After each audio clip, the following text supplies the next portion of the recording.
Hi, welcome to Off Script. I'm Zach Lewis. And I'm Dr. Draper. Today on the show, we're covering Cinemacon. Good Lord, there's been this whole thing. It's this week-long convention for movies out in Las Vegas. It just happened. We're going to cover all the big announcements, all the big trailers. We're going to talk about Dune 3, maybe that new Lord of the Rings movie. Disney had some stuff we're going to talk about. We're going to get to everything. Big news week. We're going to open with box office. We're going to jump into that. We're going to talk about Alpha, Julia Ducournau's new film. We watched it. It's on VOD. Very cool stuff. Don't believe the Rotten Tomatoes score. I know normally I'm like, that's a relatively accurate predictor. No, that's junk. All right, go see Alpha. don't overthink it. We're also going to take a look at Smile 2. Just a quick look on this one. Movie came out a couple years ago. We missed it for the podcast. We hadn't watched Smile 1. I ended up seeing this late at night with a friend. They threw it on. I figured I'd go to sleep. I stayed up and watched the whole thing. This movie's something cool. Something cool happened in Smile 2. Excited to talk about it. We got trailers to talk about. Oh my God, we got Street Fighter and Focker-In-Law and that Val Kilmer's Deep as the Grave AI movie. Tons to get to. We got to get to it. Let's get down to it. First story from the box office. Super Mario continuing to crush. I don't think anybody's too surprised. Although this new Mummy movie maybe didn't do as good as everybody expected. Rats. What do you know about it, Andy? Yeah. It's the Mario Brothers movie and Project Hail Mary continue to just rock the box office. Sorry, I've been thrown off by starting so fast on the box office, but it's been a strange week of news and Cinemacon, of course. The Super Mario Galaxy, I keep wanting to say Brothers, the Super Mario Galaxy movie came in another $35 million over the weekend for $747 million global. It's huge. It's slowing down a little bit, but it's probably gonna hit $1 billion or close to it. Project Hail Mary, another $20 million over the weekend. $573 million globally. That's a big hit. They're talking sequels. They're talking other franchises. It's going to get the franchise treatment. Those still are doing really good. And then Lee Cronin's The Mummy, which is, again, the full title of this movie, came in at $13.5 million, $34 million globally. A little under expectations, but it wasn't a super expensive movie. It was around $20 million, so it's going to do pretty well on its own. I think it's just a tough sell. I've heard it's a lot like an Exorcist movie or like an Evil Dead movie. But when people think of The Mummy, they think of like the classic, wrapped in toilet paper kind of. That's what you envision. So it's hard to do that and then do kind of a different kind of movie. But I still got some of the horror heads out. Yeah, I had some people ask if we were covering Mummy, and we're not. We're not doing Mummy this week on the pod. And I'll tell you, I think the kind of central reason why we'd kind of heard it had some odd production stuff going on that we've covered in previous shows. Honestly, dude, there's just a lot of horror that comes out, and Andy and I are just kind of tired of it. Like, unless it's going to be gas, like, I'm just not that interested. I know there's a lot of folks out there who just go see, like, whatever comes out, but, like, I don't know, man. It's got to have something cool, and, like, trailer for Mummy didn't look that cool. Bringing the 7-year-old mummy home just didn't seem to do it for me. Like, I don't know, man. And we just figured if it comes out and it makes a big splash, we'll go check it out. We'll just rush out and see it real fast, but it kind of just seems to have been middling. So if you saw it, like, please write in the show and let us know what you thought. I haven't heard much. I don't know many people who've taken the time. So, please weigh in. But as for why we didn't cover it, I don't know. We just kind of doesn't look that awesome. That's just me. The drama came in at number 4, fourth place with just under $5 million for $89 million, approaching the $100 million mark. Looks like it probably might get there. I think this is the second biggest film for A24. Again, their films are generally a lot smaller budgets. They're starting to get into more little bit kind of mid-budget films now.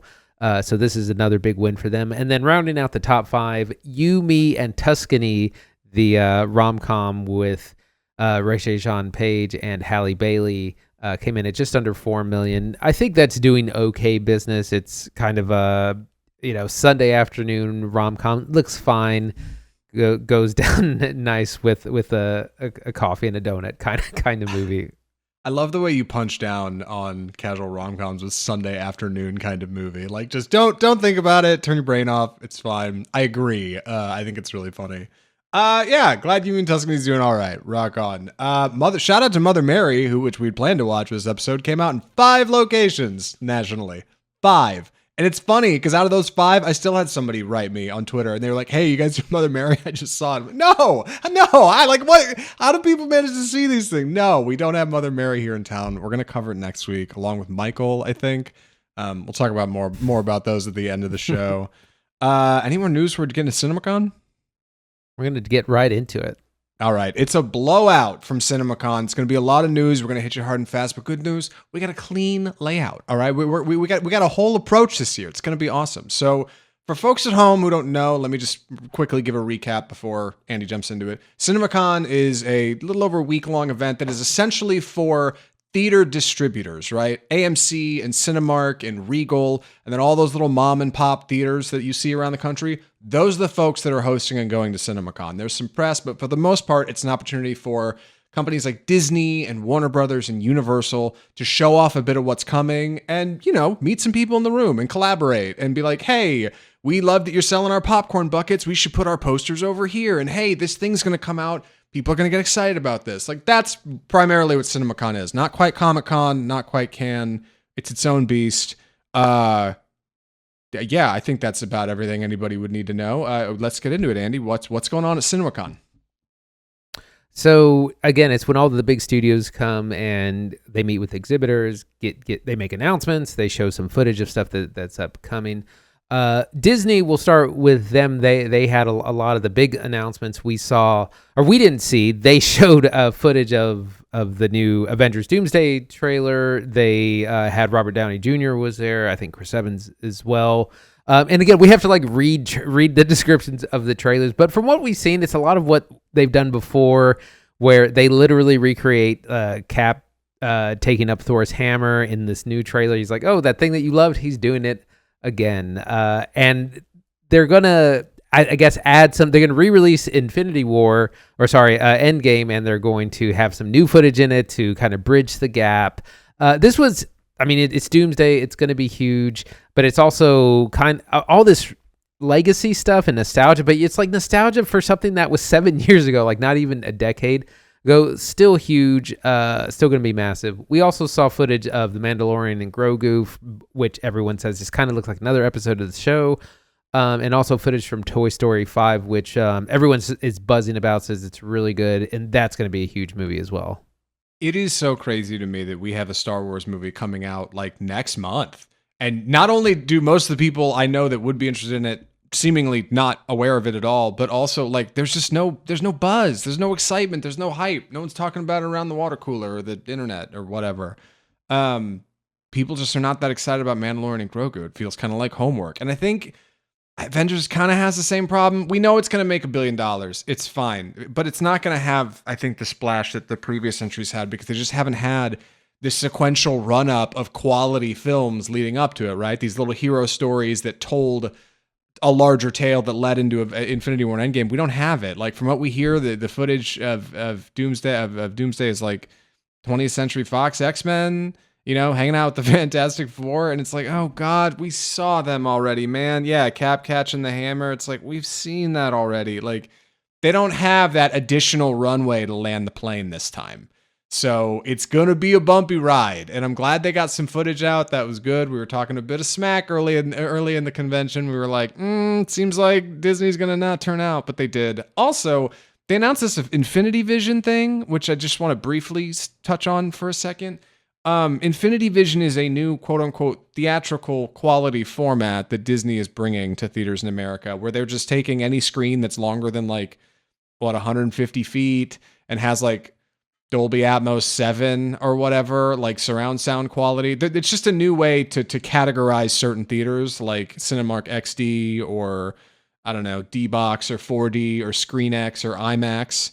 That Disney can market and make money on. It's important specifically because they can start labeling in certain theaters hey, this is an Infinity Vision theater, and put a logo on it and hopefully sell more tickets, have an upcharge in pricing, and get this out in theaters just before Doomsday comes out to compete with Dune 3's IMAX screens. Little lame, not very intriguing. We'll probably make some money. Hey, maybe it'll be some bar for quality, but from what I can tell, Infinity Vision just kind of seems lame. And I don't know, pleading. Yeah, it's such a gimmick. And again, Disney did not secure the coveted IMAX screens. Those are going to Dune 3, who will have them for 3 weeks. They really won out. And those premium screens are really important to the box office draw. They rake in huge amounts of money for the movies in the studios, and that's why everyone wants them. And sometimes you can only get them for a week or two. And Disney, I mean, they had time to do this ahead of Dune and they just didn't. And so now they're pivoting. They don't want to change dates because they could move it up to December 11th, but they don't want to do that. And so they're being stubborn on the date and inventing this new, what Infnity vision to also charge people more. They're definitely just, it's like Screen XD. Like I get charged for Screen XD, which is whatever. They just invent new things to charge you more for. So it's unfortunate. We got a good laugh out of it. Let's move on to Warner Brothers. They had some. We saw a new Supergirl trailer, or just some more footage with Jason Momoa. They didn't really show too much from this.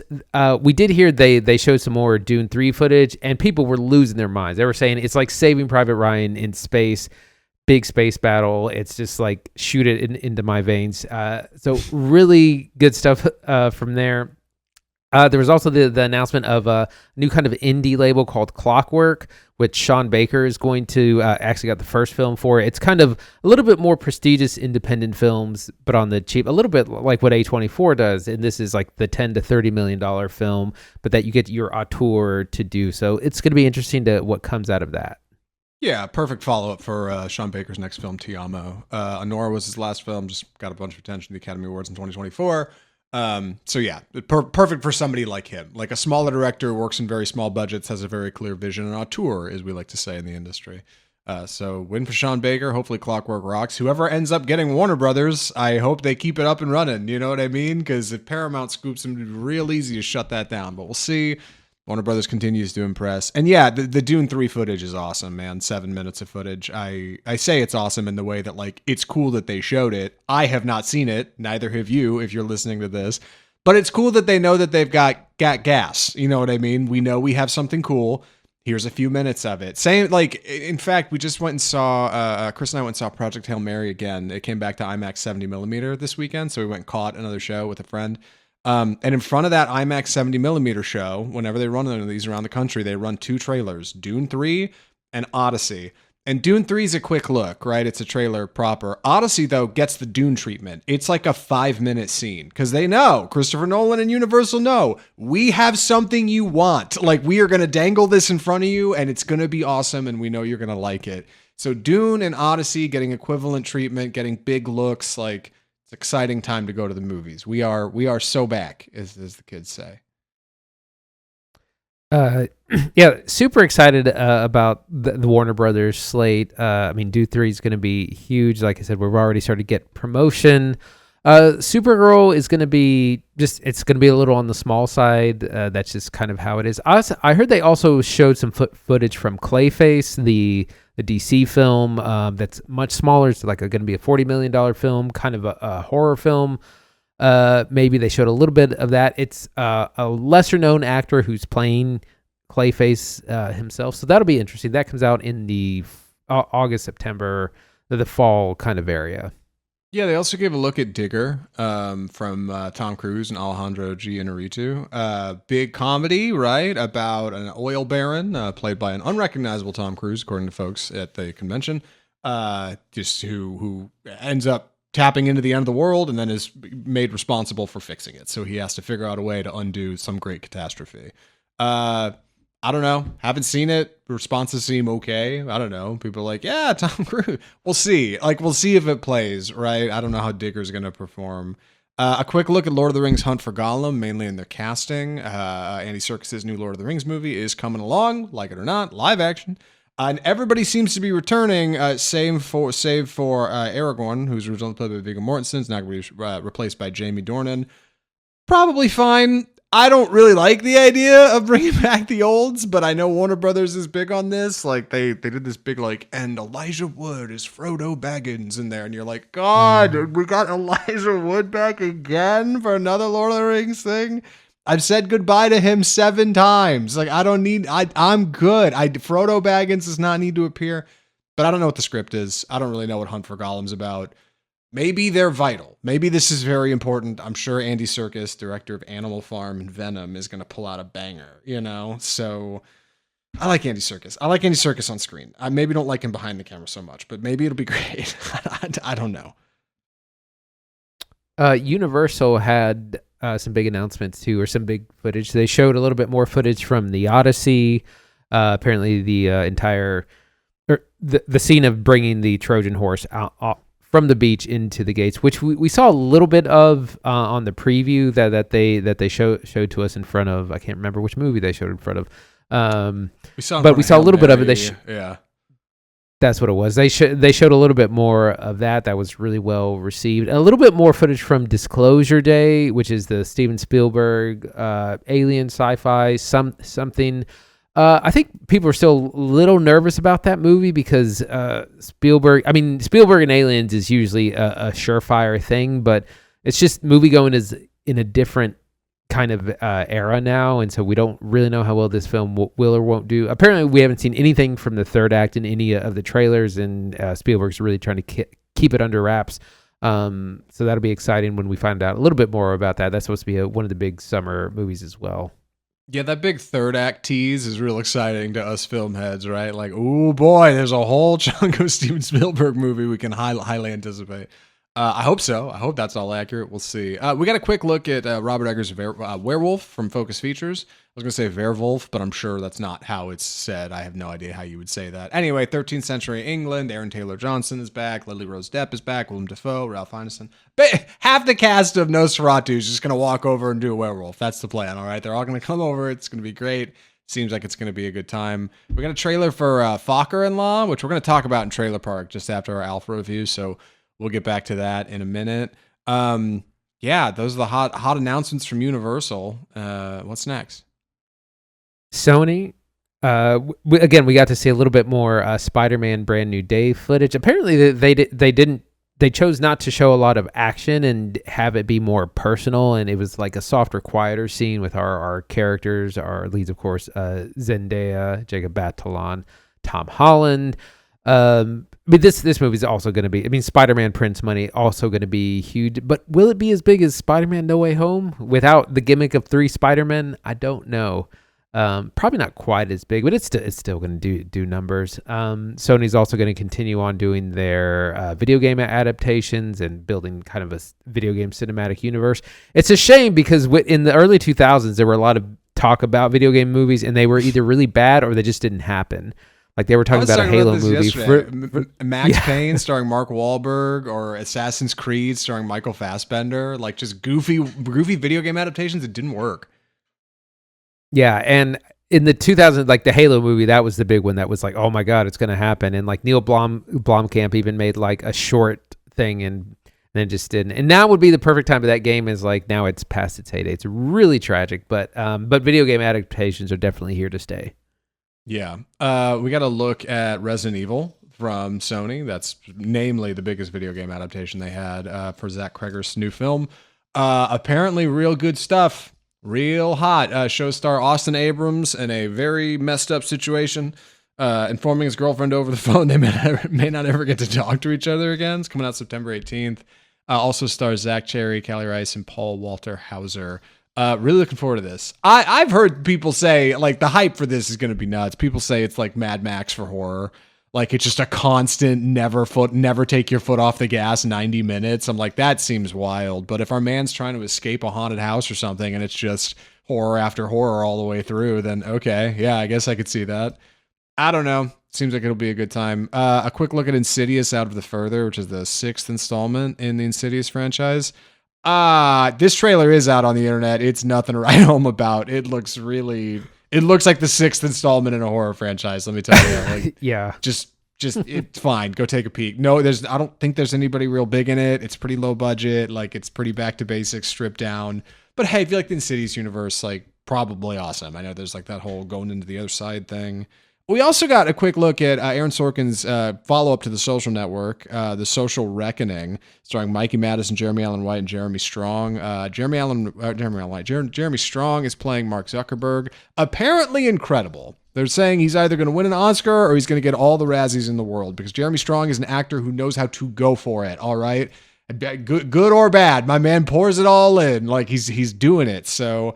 We'll see. And we got to look at Spider-Verse, the new film, right? Across the Spider-Verse, into the Spider-Verse, Beyond the Spider... Oh, dude.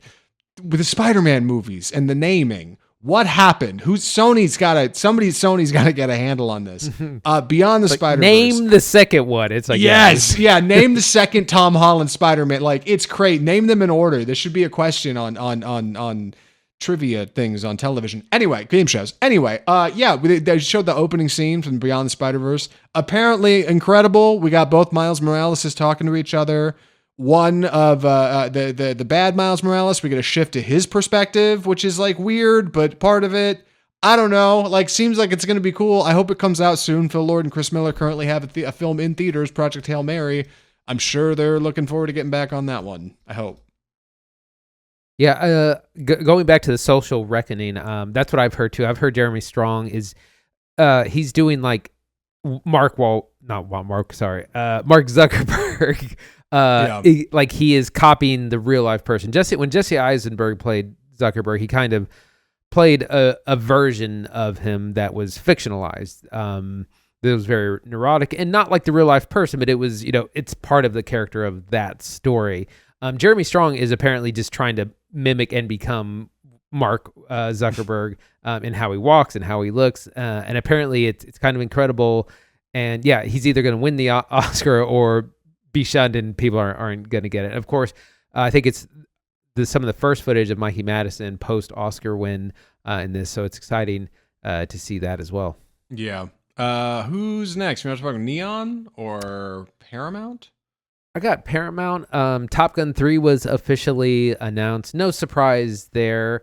We always knew that you don't make that much money and not make a threequel. We're trying to. We talked about what direction they would go. Is Tom Cruise going to kind of try and hand it off to someone else? Like Glenn Powell is really huge right now. Miles Teller not quite as big, and he was kind of the second lead of that movie. And a lot of the people that were in that are now much bigger stars. Monica Barbaro, Lewis Pullman, etc. But an exciting announcement that we knew, a new Jackass movie from Johnny Knoxville and company is going to be coming out this summer as well. But it's not exactly new because they're all kind of too old to be doing these crazy stunts. But it looks like they maybe have archival footage or something like that. Zach, I think you know a little bit more about that. Yeah, I'm trying not to be disappointed by the new Jackass movie because let me be clear. I'm going to go see this movie in a theater. The Jackass films are some of the hardest I've ever laughed in a theater, ever, consistently. Those movies continue to impress. If you're not a fan of the immature content, you can at least appreciate that like it's a very successful format and there's nothing quite like them, right? Nobody else is making Jackass movies except Johnny Knoxville and crew. It seems like it's going to be a best of. It's called Jackass Best and Last. We know it's coming in June. From what we've heard from podcasts featuring some of the cast and crew, they did not do a lot of filming for this. They filmed for like a week. Some of the younger guys said they filmed for 5 days. Like it's like nothing. Whereas normally a Jackass movie, they film for like a couple months, like, and they get bits from all kinds of places. This is much smaller. I think it's mostly just stuff we haven't released yet. Look backs at favorite stuff. I don't know. In insights, maybe. I know Bam Margera's in it in archival footage. He wasn't in the last one because of a whole breach of contract thing. Like, seems like it's going to be a good time, and I'm hopeful, but also, man, I sure would love it if they just do a whole new one and not like a best of new one. But we'll see. I'm going to try to be optimistic. I'm not going to get my feelings hurt by the stupid new Jackass movie. Hey, I put this on the outline just quickly, and I didn't give you any time to think about it. Who do you think is going to direct Top Gun 3? Because Joseph Kosinski's not doing it. He's out. I think the obvious answer might be Chris McQuarrie, right? Just comes right over from Final Destination, Mission Impossible. And just does Top Gun 3 with Tom Cruise and co. I don't know. I don't have any favorites, but I don't think he's going to do it. He seems like he's really bent on doing that Tom Cruise space movie, which honestly could be, you could just cross over and make Top Gun the Tom Cruise SpaceX movie that they've been thinking about doing, right? That'd be a layup, but I don't know. Yeah, or it's like the spiritual sequel. Yeah, that's tough. There's not a lot of directors that Cruise will work with. He definitely wants so much creative control and only trusts a handful of directors and has only worked with a couple in the last 10 years or so. So, yeah, that'd be real interesting. Maybe I was thinking James Wan because he's done the Fast and Furious franchise, but probably not. So we'll see. Anyone else you want to touch on before I get to Amazon? Yeah, real quick. new footage of Scary Movie, which is like fine. This really quick. It's maybe not too much to this. This Billie Eilish concert film, Hit Me Hard and Soft, the tour. It's a James Cameron film. Apparently, he took a break from being on the bottom of the ocean and scuba diving around the Atlantic to come up and film a Billie Eilish concert film. And I'm kind of interested because if it was anybody else, I probably wouldn't care. But Jim Cameron doesn't do a lot in movies besides Avatar, and I'm just uniquely interested. Like, what is going on there? I know Eilish did, the music for the end of Avatar 3? Like, the credits song? No, it was Miley Cyrus. That wasn't Billie Eilish. It was Miley Cyrus. There's no connection here. I don't understand it. Anyway, whenever that Billie Eilish concert movie comes out, just keep in mind that's going to be a James Cameron feature. Crazy. Anyway, that's what I got for Paramount. What's next? Well, I'm definitely excited for that too, because I've heard it's Jim Cameron doing something besides what you would expect in a normal concert film. So I feel like I might have to check it out. Me and all the Gen Alpha people in the theater. Yeah. Amazon and MGM, they didn't have a ton of announcements. They talked a little about Clara and the Sun, which is the newest film from Taika Waititi. J.J. Abrams has a secret project coming out this November, I think, called The Great Beyond, which we don't really know much about. And of course, Bad Robot, his company, they've shut down in LA and he's moved to New York. So it's a big secret. We don't really know much about it. Yeah. We had to look at Michael B. Jordan's upcoming film, The Thomas Crown Affair, right? It's not only his follow-up starring role since Sinners, he's directing this one. Last movie he directed was that last Creed movie, right? Which is pretty good. Also stars Adria Arjona.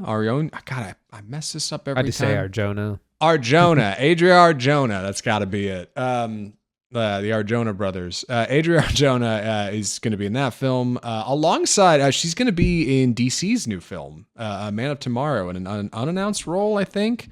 I don't think it's Wonder Woman, but I really couldn't tell you who she's playing. But yeah, she's got stuff. She's got some motion. Keep an eye on Adria Arjona. We got Spaceballs. Well, go ahead. I was going to say, yeah, she is rumored to be either playing Wonder Woman herself or a character called Maxima. Has not been confirmed, despite what the internet might say. She would be perfect for Wonder Woman. She's got like the look. She's got the look. I saw this earlier. What is Maxima's deal? Do you know? I have no idea. All right. And I'm a DC guy, comic book reader. Yeah. If you know what Maxima's deal is, write into the show. Tell us. Mail it off scriptfilmreview.com. We got to look at the Spaceballs sequel. It's just called Spaceballs, the new one from Mel Brooks. Not really like a look. It's mostly just like more cast stuff and Mel Brooks announcing on camera that, hey, we're going to be calling it Spaceballs, the new one. Funny title. I said it before and I'll say it again. Has all the makings of an absolute flop. Just seems like it is so not going to work. And in that way, why wouldn't a Mel Brooks movie look like it's going to be a flop? You know what I mean? I'm like a little excited, but probably going to be a huge bomb. We'll see. Yeah, man, comedies are tough in this environment. Like it's tough to get into land. People just don't go to them. They usually go to streaming, and because of that, they're usually not high budget enough to really be funny or quality. And I mean, Spaceballs is a great piece of parody from the 80s, but man, it just I don't think it's going to translate. Same thing with Scary Movie. I don't know how that's going to translate in the summary either. The jokes are already getting old, and the movie's not even out. Did you see this thing for the new Colleen Hoover? But we've been talking about book slop, and I think it's like it's still funny to talk about. New Colleen Hoover movie got teased. Did you see this from Amazon? Yes. Anne Hathaway is in it. It's got some star power. What's it called again? It's called Verity, and it stars Anne Hathaway and Dakota Johnson, based on the thriller from Colleen Hoover. It's out October 2nd. Stars Hathaway as the titular author, Verity Crawford, whose work is picked up by Dakota Johnson's Loan Ashley after Verity suffers a horrible accident that leaves her unable to write. Probably a banger. Yeah, Hathaway and Johnson. Shoot, that'll make money. Book slop. It'll be great. Yeah. I mean, yeah, the Colleen Hoover stuff just prints, so I'm not surprised by that. Surprised by those movies are getting more and more star power, like reminders of him. The most recent one starred Michael Monroe and Tyreek Withers, I think, and kind of B-list stars, and then you're going to be moving up to Anne Hathaway and company. So those movies are just getting a little bit bigger. Yeah, and we got a quick look from Amazon MGM at Highlander, starring Henry Cavill as the immortal warrior Connor McLeod and Russell Crowe playing as Mentor Ramirez. Matt Ramirez. It's going to be great. Like, you're never going to see it coming. Very much looking forward to it. Yeah, good stuff. That's kind of the end of the announcement that I have. What are your overall impressions of CinemaCon 2026? Overall impressions, I'm going to lift this from the summary wholesale here. Disney kind of, I think, is walking away with the keys. I think Warner Brothers doing great, and Universal's got a lot of gas for the decade because they have so many cool directors on board and they're making like really interesting projects. But people seem really interested in Doomsday. We were talking about before we got started here, what's the thumbnail going to be for our CinemaCon clip? And it's like, it's probably going to be something to do with Doomsday. Like that's probably the thing people are kind of talking about. Everybody knows it's like the white whale. It's going to make money. It seems like it's kind of messy behind the scenes. I don't know. Like it's unsure. It's just got a lot of buzz around it. What do you think? It's been interesting. I mean, you see the movies, or you see more of the movies, are coming out. You get some exciting new announcements. Is kind of a big emphasis on the theatrical model, though. There was talk about, Paramount has been big on this. They want to do 45 days mandatory in theaters for all movies. And I feel like they just won't do that for because if something bombs, there's no reason to keep it in the theater for 45 days. Like, get that sucker on PVOD in 17 days that you can. They might change those windows. But I don't think, I think if you'll wait 17 days and if you'll wait 3 months, you'll wait 6 months, and the people will just wait. They'll either go, the people that want to go will go, and the people that will wait will just wait. So it's funny. I don't know how long that will take. I read that one of Sony's distributors had said that. He came out on stage and talked about that. It was like, hey, there's a lot of small town theaters in America that have only a few screens. And this idea of like Oppenheimer or something coming along and locking up one of their few screens for a month and a half doesn't work, because a lot of theater goers aren't going to go to Oppenheimer twice. They'll go see it once and then they don't come back. And like, so having new, fresh things cycling in is important. And it seems like there's an awful lot of that coming at the movies, which is good. Yeah, Sony seems to be going big on Spider-Man and video game adaptations. That's the move, right? That's where they're headed. Hey, Spider-Man prints money. Why not? Yeah. Yeah, it's like I said, new theatrical models, or possibly shifting windows, release of exciting things that we know are coming, some new announcements of things like Top Gun 3, or like this new indie studio within Warner Brothers called Clockwork that we're seeing. Like I said, I just saw a story that Sean Baker had secured $25 million to do his first feature inside that, and I think he's kind of running it as well. So it's like an auteur sub studio within the studio. So we'll see. I think a lot of exciting things. Yeah. Speaking of, have you ever had? I saw this in regards to the actual like things changing at the movies that you go to. I heard that a lot of theaters, AMC, Cinemark, are looking into dirty sodas for their theaters. Have you ever had one of those? I never have. I haven't had. Tell the audience what a dirty soda is. For what I know, a dirty soda is, yeah, it sounds just as awful as it is, I think. Yeah, dirty soda is like a soda, like Coca-Cola, Dr. Pepper, Pepsi, right? But with some kind of like milk or cream in it, right? I think Mormons invented it because they're not allowed to drink caffeine in Utah or something, which sounds crazy to say out loud. But as far as I know, that's where it comes from. And somehow diluting this with that makes it good by God. So you can, I'm sure actually I butchered this now. Somebody tell me in the comments what a dirty soda is. Anyway, yeah, apparently it's a good, effective way to, add some things to a store menu without raising prices or shipping in too many new products. McDonald's is doing it. You can just add half and half to your Sprite. And now cinemas are going to be interested in doing it because it's an upcharge and an easy way for them to, work in something new. So if you like cream in your drinks, come into a theater near you, I think. That's dirty soda. We got to talk about Alpha. The CinemaCon's been a whole big thing. I'm glad we covered it. I'm glad we covered it on the show. I don't know how I'm going to chop this up, but I'm going to figure it out. We got to get to it. Any other thoughts on CinemaCon before we jump into Alpha? I'm ready. Andy, please take it away. Alpha. So this is the follow-up from Julia Ducournau, French director who previously did 2021's Titan, which won the Palme d'Or at Cannes in that year. It's that film is incredible, very exciting. Usually whatever wins the Palme goes on to win Best Picture. Titan is a little bit too crazy for that. Like, it's an insane, intense film.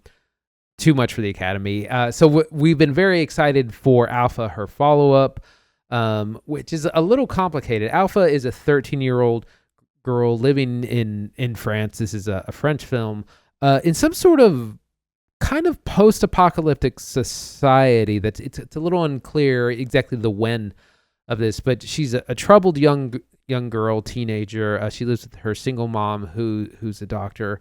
And one day she's at a party with other teenagers, and they're imbibing and smoking and just doing what teenagers do at these things. And someone gives her a tattoo of the letter A, as in her name. And they do it's one of these stick and poke kind of things, not super sanitary.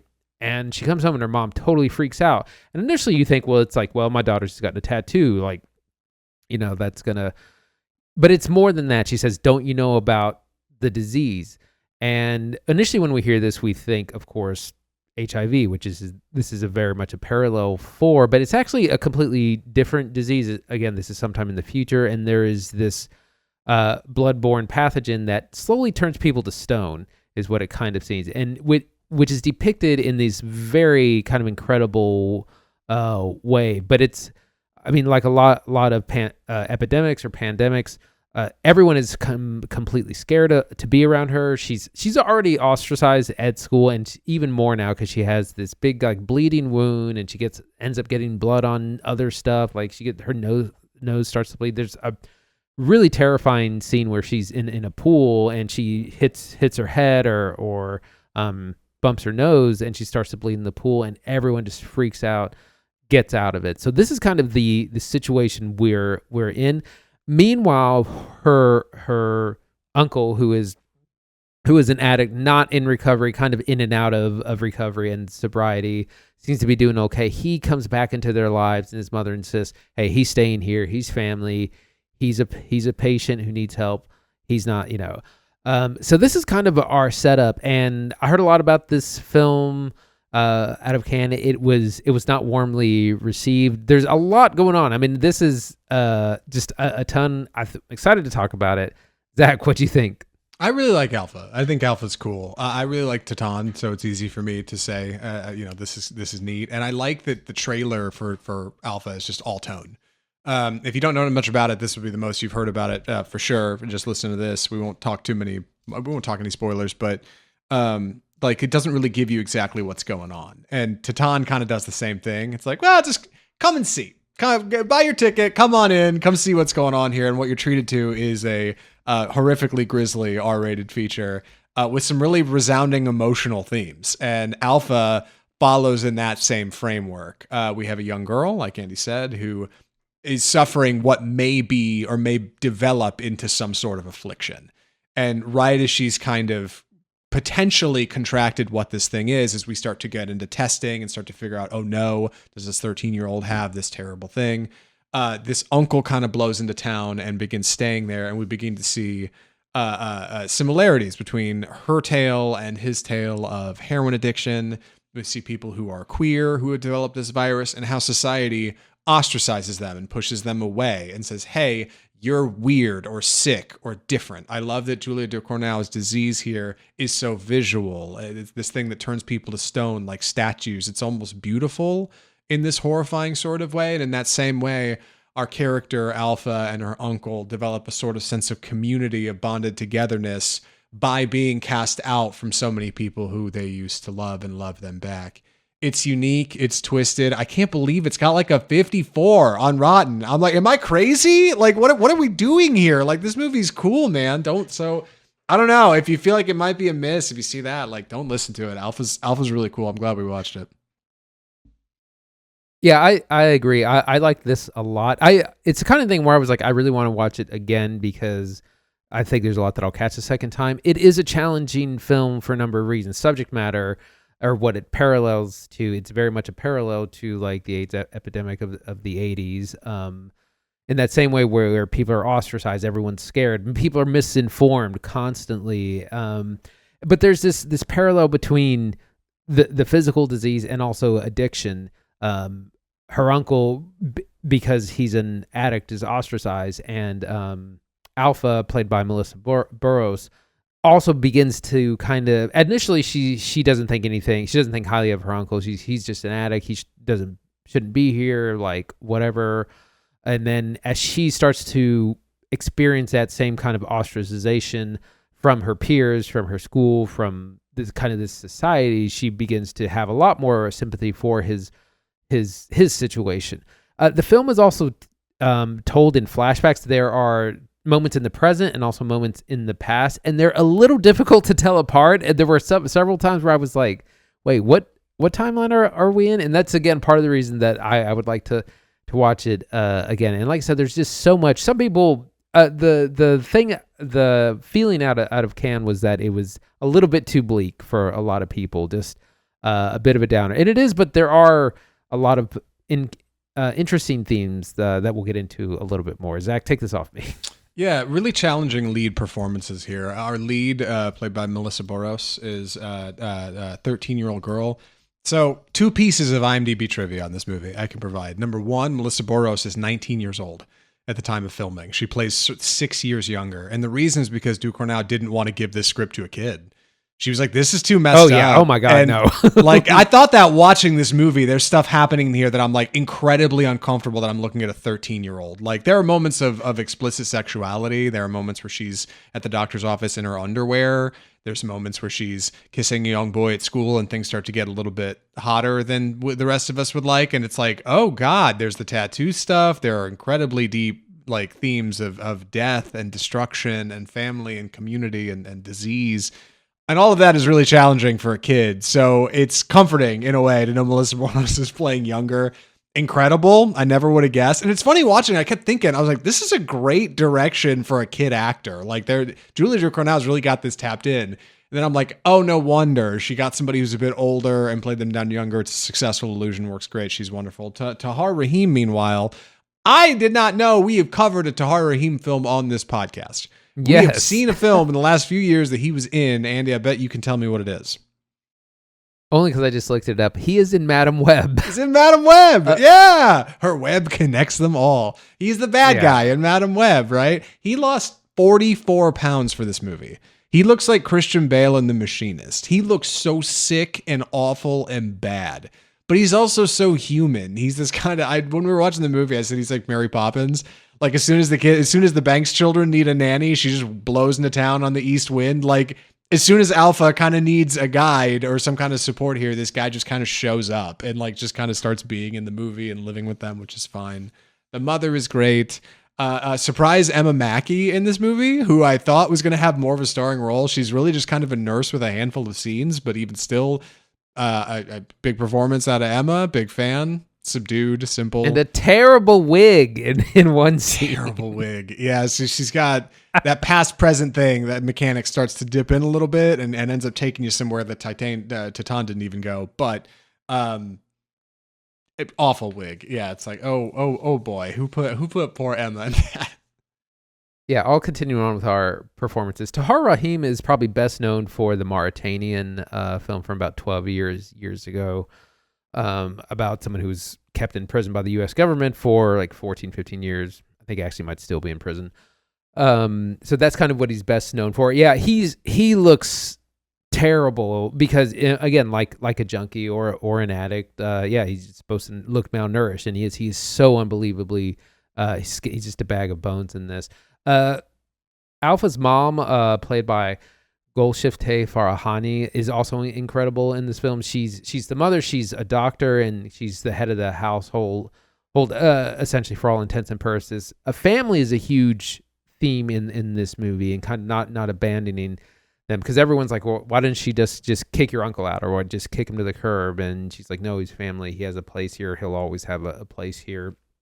They are also, I believe, an Arabic family. The film is both in French and Arabic, I believe, which also plays into these feelings of isolation. But the Farahani, the mother character and doctor, like, she's also in the midst of this pandemic. Like, she works with these patients daily as well. So she's more educated, but also she's got to see a lot of tough stuff. And now she has the potential of her daughter, and this is not just it's a terminal disease as well. Like, it will kill you. There's no cure. Again, like the parallels to the HIV in the 80s. So she has an incredible role. It's got to do a lot of heavy lifting too. So it's mainly these three main characters that this drama kind of surrounds.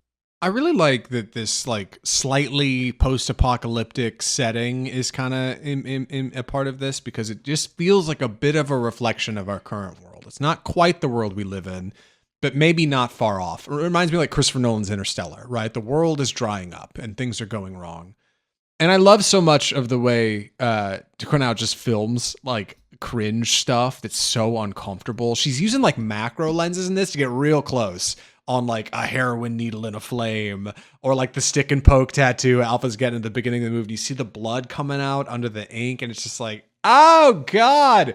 And then this gets extended to like the tattoo horror, which if you have any tattoos, solid tattoo horror movie. Like she's bleeding. It's like running out under this thing. Kids in school are like, ew, get away. Like, oh God, you know, it's just like, it just feels paranoid and uncomfortable and gross. And you just want to lean back away from the screen. And this is something Ducournau does really well. Raw does this well. Titan does this well. Alpha does this well. Like she seems to be tapped in. She knows how to get you uncomfortable, and it's affecting. And like I said at the top, like I love so much that the final form of this disease of Ducournau's virus here is kind of strikingly beautiful, because that's what she seems to be driving at. That like people who suffer this affliction and are part of this community, like they love and lose just like the rest of us. And it's so easy for that to be some kind of boundary between us and them, that, oh, well, you're sick and I'm not.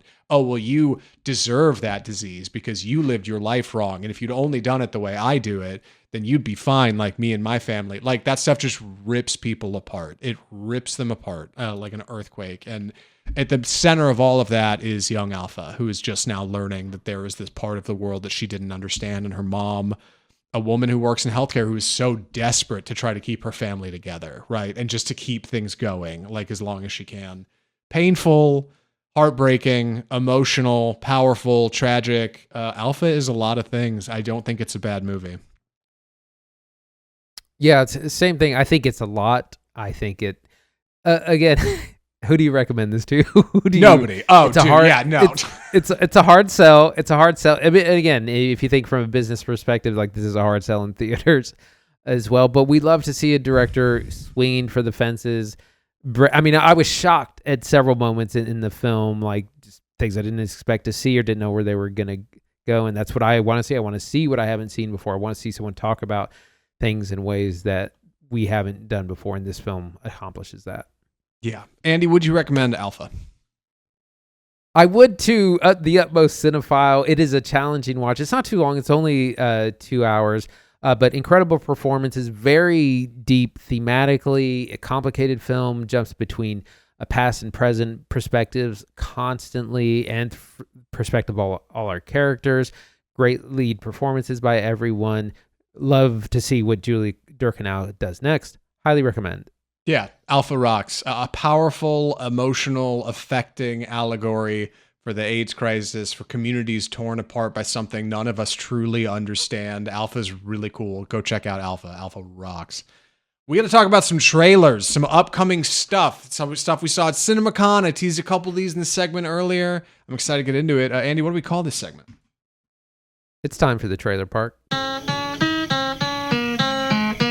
The first thing we're going to be talking about is Street Fighter, which is a live-action adaptation of the Street Fighter video game from the 90s. This was actually adapted into a film in 1994, famously with Jean-Claude Van Damme and Raul Julia, who has since passed away. Kind of a classic bad movie, and when we saw this, initially I was a little skeptical, but it looks kind of awesome to the video game lover. If you like fighting games or things similar to the Mortal Kombat movie, it's like, wow, we're getting the two classic fighters. It centers around Chun-Li, who's played by, I just saw her name, Kalina Leong, who has to recruit fighters for a tournament, which is kind of the plot line to Mortal Kombat. But we see a very kind of cartoonish representation of our, like the 94 version is it's a live action. In this, like our characters look like they do in the video game. The wrestler Cody Rhodes plays Guile, and he's got this huge flat top. you have Ken and Ryu looking exactly like they do in the video games. And initially I was like, I don't know about this, but then like you start to get some of the action stuff, and I was like, man, this actually looks really cool. 50 Cent, Curtis 50 Cent Jackson plays Balrog, one of the boxers who's kind of based on Mike Tyson. This looks like a lot of silly fun, and I'm totally into it. This comes out October 16th. Yeah, it really does look a lot like Mortal Kombat, but kind of in the best way. It's like oversaturated and its colors are big and it looks goofy on purpose. Its cast is really bombastic, like wild picks from all over the internet and pop culture. And honestly, yeah, if you're doing like a Mortal Kombat style, like assemble the squad movie, like you could certainly do worse than one that's like a bit tongue in cheek and seems to know what it is. You know, like Mortal Kombat is serious. It leans all the way in and is like, oh, this is like a real thing and we're going to use big CGI and do fatalities. But Street Fighter is going to be a PG-13 version of that. It's going to be a little goofier, a little funnier, maybe even a little sexier. We'll see. And yeah, it's a surprisingly good time. I'm with you. I was skeptical about Street Fighter, but from what I can see, probably going to be a banger. Street Fighter looks like fun. We should talk about the trailer for Focker-In-Law. Boy, I am so, I guess, disappointed in this. So this is the new Meet the Parents film. You remember Meet the Parents, starring Ben Stiller and Robert De Niro as a father and a young son-in-law to be at odds with one another when they meet for the weekend and over Thanksgiving and get to know one another. And Robert De Niro has like a cute cat, and he gives Ben Stiller like a lie detector test, and he like doesn't do good, and it's a whole thing. It's a goofy comedy. You've almost assuredly seen it before. Well, they made another one, right? They made Meet the Parents again, right? With like the in-laws, I think. Meet the Fockers, and then they made Little Fockers. Little Fockers. Right? That was that one, right? Which I didn't see. And then now this is Focker-In-Law, which we think is probably the last one. Maybe. And the big hook about this one is we're returning back to the first one. We're going to the same house we used to do everything in, and Robert De Niro's house. But this time, Ben Stiller's young son, Skylar Gisondo, is getting married to Ariana Grande. Hey, over from those Wicked movies. And she's coming in. So it's going to be De Niro, and then Ben Stiller, and then the new generation of person we're not sure should or shouldn't be in the family circle of trust, Ariana Grande. Honestly, Grande looks like a smash. I think she's going to be great. Ben Stiller looks stiff. My man has not done a lot of acting recently, and mostly he's been directing, which he seems to enjoy. But like for the most, I mean, just I don't know. De Niro seems fine. He's De Niro, I guess. He's sitting down in most of his scenes, which is probably for the best because he's getting up there. It's Focker-In-Law. I think the biggest tragedy of this is it doesn't look very funny. The trailer is not a very funny trailer. It doesn't play very good, but it's coming out Thanksgiving. It's going to make $1 million. Like, it's going to be the holiday hit, right? Thanksgiving. Ariana Grande's in it from Wicked. It's going to make money. It just doesn't look very good. Yeah, the trailer was kind of bad, not funny. And Ariana Grande is really, she has really great comedic timing. Like, she's really great in, of course, Wicked, but also SNL. She's really funny. She does not get a chance to be funny, at least not in this trailer. And I would immediately be writing this off if it weren't for the Thanksgiving release date. If it was garbage, they would put it out in September or January. But the fact that you're getting a big holiday means it's probably gas. They just chopped up a bad trailer. Yeah, I saw the original in theaters, and it's one of the funniest things I've ever seen. Like, it was absolutely hilarious at the time. I don't know how it's gonna translate 25 years later, but it's funny, you have someone for Gen Z and Gen X and millennials and Gen Z and Gen Alpha, so I think it's really funny. You cover all your bases. Yeah, you got everything fine. You got Beanie Feldstein and that kid with the long hair from Stranger Things. He's in this movie too. Yeah, it'd be great. Focker-In-Law, keep an eye out for this Thanksgiving. As Deep as the Grave is a movie we want to talk about. Not the movie itself, but because it was announced that AI Val Kilmer, who passed several years ago, will be in this movie, will be making an appearance. They showed a trailer, which looks terrible. It's super dark. It's like a snowy Western. You can't see anything because it's so dark. But it's not just Val Kilmer. It says various AI characters. So they're going to be using AI for a number of characters. This also stars Abigail Breslin and Tom Felton, whose careers must be really struggling to be in this movie. It's just, it's the movie looks terrible. It looks like something that would go straight to DVD, not even straight to streaming, straight to Redbox. And the big thing is the use of this AI actors, and you see a kind of a younger version of Val Kilmer as a priest, and he has a few lines. It looks okay. It'll probably, pass to the average viewer. They probably won't notice that much. But it's kind of shocking that we're starting to see this in actual films. It's so funny. It just seems like it reminds me a lot, especially like the Western stuff out on this big mesa. Like looks a lot like Horizon, right? Like the Kevin Costner film that never got finished, the Horizon Part 2 that they shot and just haven't released yet because they know it won't make money. These kind of look similar, and it really does seem like, man, if you get out there with an RE camera and a good lens, you can just film anything and it'll look great. But a lot of the other stuff does not look so hot. Like Andy said, it's a Western. IMDb bylines this: 2 archaeologists seek out the Canyon of the Dead, and the dead find them.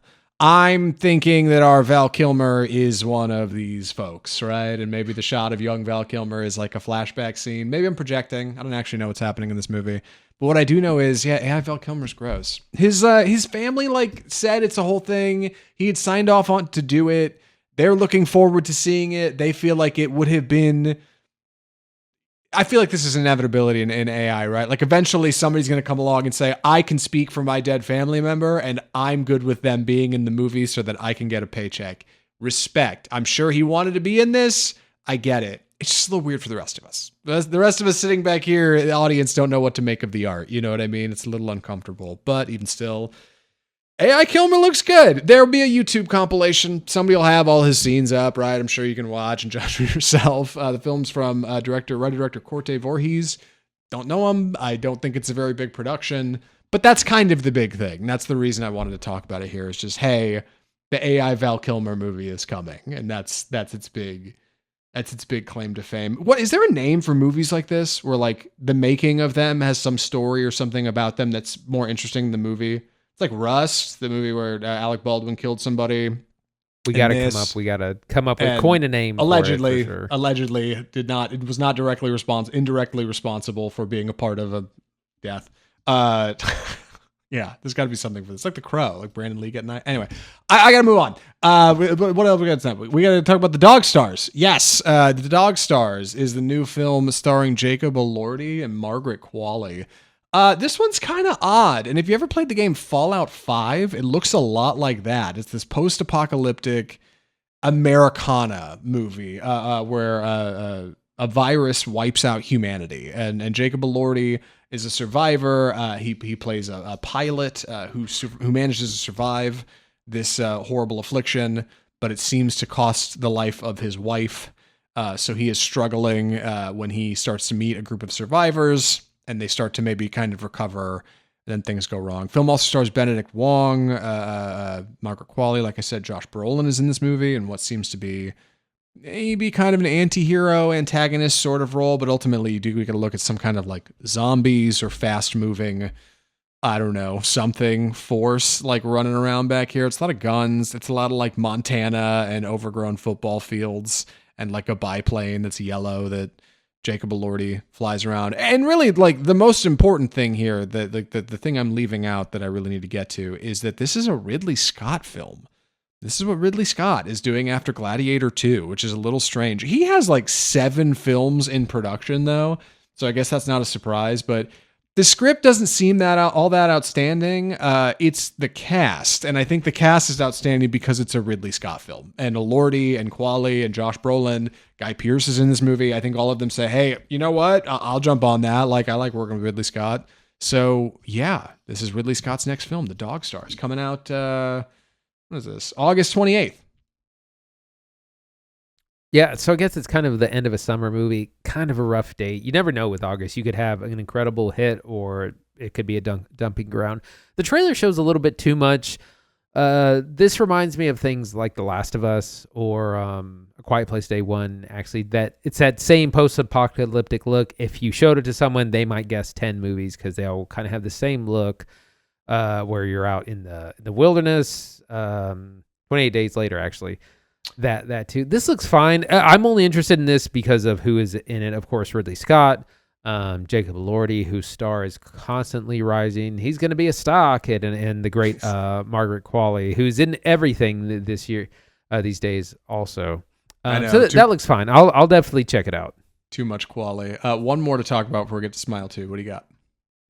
This just came out today. Evil Dead Burn, which is the, not sequel, but next film in the Evil Dead franchise. We got Evil Dead Rise several years ago. That was a huge hit. No one saw that coming. So we're getting Evil Dead Burn, which is going to be a completely new kind of cast and crew.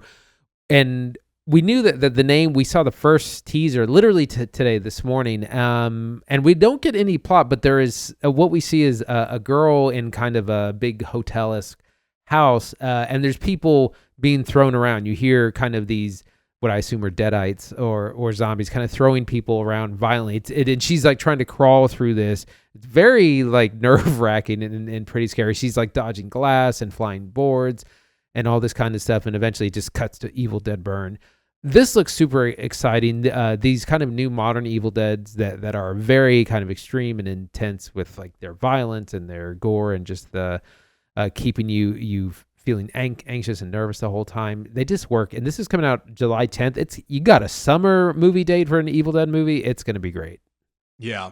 Evil Dead Burn looks cool. I'm a little skeptical, but I felt that way about Evil Dead Rise. Was mostly pleasantly surprised, which was a script from Lee Cronin, who's got The Mummy out in theaters right now, directed by Fede Alvarez, who would immediately go do Alien Romulus after that movie. This is not from either of those gentlemen. I forget who is directing Evil Dead Burn. Maybe you can find it for me while I'm putting this together. But Evil Dead Burn, Sebastian Vanacek. Right. Sebastian Vanacek. Hold on, folks. Let me... Who is this person? Made a movie called Infested in 2023. Okay. I was going to mention that we also have Evil Dead Wrath coming in 2028, which is just another movie, different director. See what that's about. Yeah. Okay. Yeah, no. Evil Dead Burn. This is like a oneer. It's kind of cool looking. This girl like crawling across this floor as these people appear to be getting rocked by deadites or something like that. It's awful gray, a little hard to see, a little grimy, a little grungy. As for the plot, the little I know from what we heard from Cinemacon, our young protagonist here, her husband passed away. And she and her in-laws, I think, go to stay at this house for the weekend, either shortly after the funeral or to prepare for things. And that's where things begin to go wrong.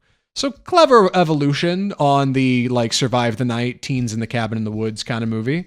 Kind of interesting, a little different from Evil Dead Rise. We'll see, man. I don't know. I don't know. I have high, unfortunately, quite high expectations for Evil Dead movies. Not that Sam Raimi's movies are anything worth expecting, but like, I just think those movies are so cool. The second one in particular, Evil Dead 2 is amazing. Anyway, also Evil Dead 2013. Every time one of these movies comes out, somebody's like, Evil Dead 2013 was good. Yeah, it was. Evil Dead 2013 is cool. That movie's not bad. They're all fine. I'm sure Evil Dead Burn will be in that same vein. Evil Dead Wrath to follow. This is coming out July 10th. July 10th. This summer. Hot summer day. Gonna be heat. Yeah, I wonder if it comes out alongside any other horror movies. Anyway, that's the trailer park. My God, we've looked at a bunch of movies. We've talked about a bunch of movies. We're over an hour into the podcast. I got to knock out this mini review, and then we're going to wrap it up. This is a film. Well, hold on. Anything else in trailers before I jump into it, Andy? Nope, I'm ready. This is a film we missed a couple years ago. And I remember people writing in the show and saying, hey, are you guys going to watch this movie? Why haven't you talked about this movie? You should get into it. We missed it. It was a whole thing. I ended up watching it just kind of on a fluke this weekend and got pulled into it way more than I thought I would. And before I knew it, I figured, hey, you know what? We could use a mini review on the pod this week. Maybe I'll talk about it. So without further ado, I'm very excited to get into it. The film is Smile 2. Smile 2 is an odd sort of horror movie because it's a sequel to Smile, which had come out just a few years earlier, but it's much bigger in scale. I never saw the original Smile film, and I ended up watching Smile 2 just this last weekend on the recommendation of a friend and getting pulled really into it. Came out a couple years ago. Reviews have already come out. It got like an 84 on Rotten Tomatoes. Audiences liked it even more with, I think, an 86% score, better than the first film.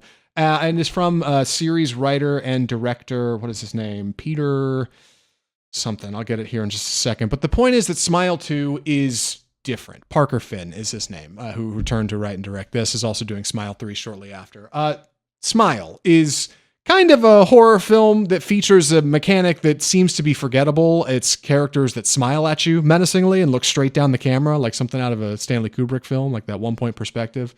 In the first film, a psychologist meets a patient who seems to suffer this sort of disease or affliction, and then she also contracts it, begins to see people smiling at her, begins to see horrifying visions.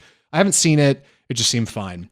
Smile 2, however, shifts perspective, and rather than keep things small, it grows bigger. And our lead is a woman named Skye Riley, who is a global pop star a la Britney Spears, Lady Gaga, Taylor Swift, a huge deal, who was just about to start her next tour when she meets her drug dealer who is suffering this thing and gets it from him. And so right leading up to her tour for the next week, things are going to start getting hellishly awful. She begins to see horrifying visions of things that are untrue, reflections of reality, and of course, these people smiling at her. And as things start to ramp up and get terrible, she has to figure out a way to maybe stop or prevent this horrible thing before it overtakes her and, just like everybody else, kills her in a week. It's a haunted movie. It's kind of a possession movie. And what's interesting, I think, about it is that it manages to take the framework that worked before and bring it up to a very, very large scale. And suddenly take a look at like Britney Spears freaking out in 2007 and shaving all her hair off and add context to that in a way that I don't think I've ever seen a horror movie do. Like, this is a pop star having a breakdown, which seems to her, people around her, like, well, yeah, you're doing this big tour thing, but it's something much different. And Naomi Scott in particular is kind of incredible as Skye Riley.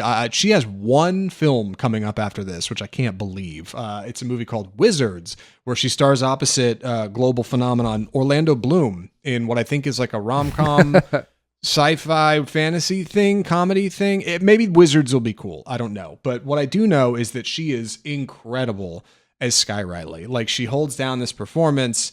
She manages to be very physical. She has to wear wild outfits for stage and do huge choreography and dancing. Helps that she has a music background in reality, but also she does her hair completely different. She wears it up, whereas in reality, she wears it down. She's blonde in this movie. She's brunette otherwise. She has to look straight down the camera and cry and scream and look terrified and look horrified all over this thing.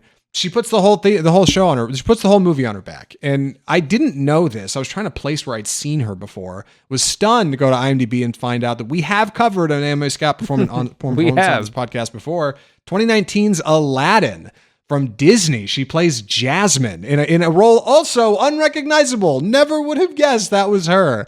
This is like, I think, one of her only horror films. She should absolutely do more. She is incredible in this movie. Also, additional performances by Lukas Gage. Kyle Gallner is briefly in this movie. Rosemarie DeWitt. Who else? Ray Nicholson, Jack Nicholson's kid. He's barely in this. Drew Barrymore is barely in this. And a few other who's. You should give me a break to catch my breath and take a drink, Andy, before I talk anymore. Any small questions about Smile 2? First I wanted to say that Kyle Gallner can never catch a break. He's always having a hard time in horror movies. It's a lot of fun. So the thing that, because I haven't seen this either, the biggest thing that I've heard about it is that it's a lot better and kind of bigger than the first one, and also that Naomi Scott is incredible in the lead performance. That's the main thing. Yeah, she really is. Like, I'm kind of stunned looking at her. She's only got one film coming up, and it's not a big one. I'm like, oh my God. Like, she's fantastic in this movie. I figured somebody like Blumhouse would be all over her and be like, hey, we got to get you in another movie right now. We'll have you star opposite Samara Weaving in Ready or Not 2 or something. You know what I mean? Like, or have her play a villain in something. Like, she's got gas. She really should be doing more. She starts to have these visions, right? She starts to see things. And like, this is an important part of what's going on in the Smile movies. It's not just you think people are smiling at you. You start to see horrifying shades of reality that are not real. You start to have crazy delusions. You start to do things that don't make sense. In one sequence, she believes that she may have like brutally stabbed her mother to death.